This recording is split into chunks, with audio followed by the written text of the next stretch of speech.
नमस्कार. मी रश्मी गोखले भांबरी. मी chartered accountant आहे आणि गेल्या 25 वर्षाहून अधिक काळ बँकिंग आणि फायनान्शियल सेक्टरमध्ये कार्यरत आहे. गेली अनेक वर्ष उराशी बाळगलेलं जे स्वप्न होतं, स्वतःचा बिझनेस काढायचं, ते आज प्रत्यक्षात रूपांतरित होतंय सदर्न इन्व्हेस्टमेंट ॲपच्या निमित्ताने. सदर्न ही माझं ड्रीम प्रोजेक्ट आहे आणि ही एक अशी इन्व्हेस्टमेंट संकल्पना आहे, ज्यामध्ये सर्वसामान्य गुंतवणूकदारांना अतिशय सहज, सोप्या आणि सुरक्षित पद्धतीने गुंतवणूक करता येईल. माझी फार इच्छा होती, की माझ्या माणसांसाठी आणि माझ्या भाषेसाठी काहीतरी करावं. भारतातल्या गुंतवणूकदारांशी जोडलं जावं. माझा इतक्या वर्षांचा जो ज्ञान आणि अनुभव आहे, त्याच्या आधारावर काहीतरी असं भरीव निर्माण करावं, की ज्याच्यामुळे सर्वसामान्य गुंतवणूकदारांना मदत होईल.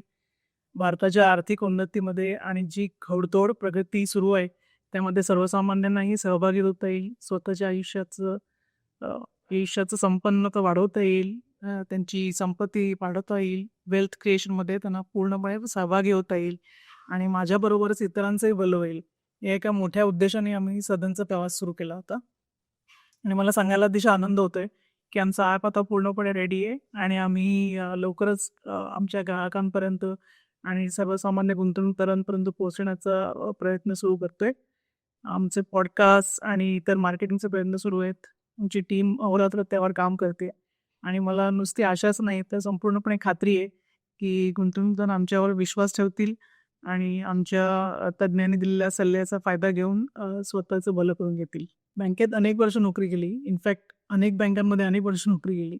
मोठमोठे प्रोजेक्ट सांभाळली आणि ती प्रोजेक्ट सांभाळताना खूप गुंतागुंतीचे विषय हाताळले. वेगवेगळ्या नॅशनॅलिटीच्या लोकांबरोबर कामं केली.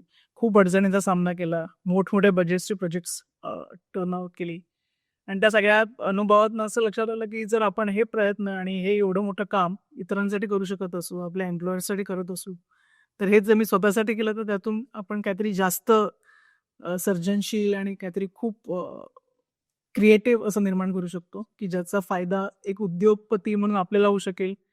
सतत नुसती नोकरी करत राहण्यापेक्षा स्वतःचं काहीतरी आपण निर्माण करू शकू. आणि दुसरं असं, की मग असा उद्योग निर्माण करायचा विचार डोक्यात आला, की त्यातून फक्त आपला उद्योग निर्माण व्हावा आणि आपली आर्थिक उन्नती व्हावी, ह्यापेक्षा सुद्धा जास्त मोठं, व्यापक असं काहीतरी उद्दिष्ट आणि ध्येय साध्य कसं करता येईल, या दृष्टीने विचार सुरू केला. आणि लक्षात आलं, की भारतातले 8% पेक्षा जास्त गुंतवणूकदार असे आहेत, की जे अजूनही कॅपिटल मार्केट्स आणि स्टॉक मार्केट्समध्ये म्हणाव्या तितक्या प्रमाणात गुंतवणूक करत नाहीत. अद्ययावत ॲप्स उपलब्ध आहेत. डिजिटल क्रांतीमुळे स्मार्टफोन्स आणि डेटा उपलब्ध आहे. अगदी दूरवरची खेडोपाडीसुद्धा इंटरनेटशी जोडली गेलेली आहे. हे सगळं असूनही सामान्य गुंतवणूकदार अजूनही F-DS, R-DS, gold, real estate अशा प्रकारचीच गुंतवणूक करते. तेव्हा लक्षात आलं, की खूप मोठी दरी आहे, खूप मोठी गॅप आहे. ज्याच्यामध्ये काम करणं आवश्यक आहे आणि सामान्य माणसाला संपत्ती निर्मितीच्या आणि वेल्थ क्रिएशनच्या मुख्य प्रवाहात आणण्याची गरज आहे. जेव्हा या दोन्ही गोष्टी माझ्या मनात घोळालेल्या आहे, की माझा स्वतःचा अनुभव आहे इतक्या वर्षांचा आणि स्वतःचं काहीतरी निर्माण करायची इच्छा आहे आणि ह्या क्षेत्रात काम करण्याची गरज आहे. त्या दोन्हीची सांगड घालून सदनची कल्पना निर्माण झाली. मराठी भाषेची गळचेपी होते, मराठी भाषेची पिछेहाट होते, मराठी शाळा बंद होत आहेत. हे ज्या सगळ्या समस्या आहेत आणि ज्या खऱ्याही आहेत, त्या सगळ्यावर कोणी काय करावं याबद्दल अनेकांची मतं आहेत. सरकारने हे केलं पाहिजे, सरकारने ते केलं पाहिजे, या संस्थेने अमुक ते केलं पाहिजे, त्या राजकीय पक्षांनी ते केलं पाहिजे. हे सगळं जरी खरं असलं तरी एक मराठी माणूस म्हणून आपण काय करतो हा विचार नेहमी माझ्या डोक्यात यायचा, की जर तुम्ही सुशिक्षित असाल, तुमच्याकडे इतक्या वर्षांचा अनुभव असेल आणि साधन सुविधा उपलब्ध असतील, तर एक मराठी व्यक्ती म्हणून तुम्ही स्वतः भाषेसाठी काय करताय?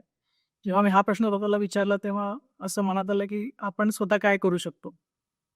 तर जेव्हा सदन ॲपवरती माझं काम सुरू होतं, तेव्हा माझ्या डोक्यात असं आलं, की जर आपण मराठी भाषेला अर्थभाषेचा दर्जा मिळवून द्यायचा प्रयत्न केला, तर कसं ठरेल? कसं होईल? त्यातून काही लोकांना ॲक्चुअली उपयोग होईल का?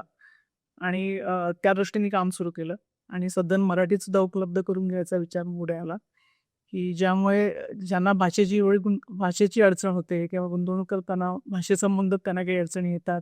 ऑर्डर्स प्लेस करताना किंवा ट्रान्झॅक्शन करताना त्यांना काही गोष्टी समजत नाहीत किंवा अर्धवट समजतात आणि मग ते दुसऱ्या कोणाला तरी विचारून किंवा कधी-कधी तो प्रयत्न पूर्णपणे सोडून देतात. तर अशी सगळी जी माणसं गुंतवणुकीपासून लांब राहिली आहेत किंवा भाषेच्या अडथळ्यामुळे, त्यांचं काम कसं सोपं होईल आणि त्यांना आपली ट्रान्झॅक्शन्स कशी स्मूथली करता येतील, या दृष्टीने मराठीमध्ये ॲप उपलब्ध करून द्यायचा विचार डोक्यात आला.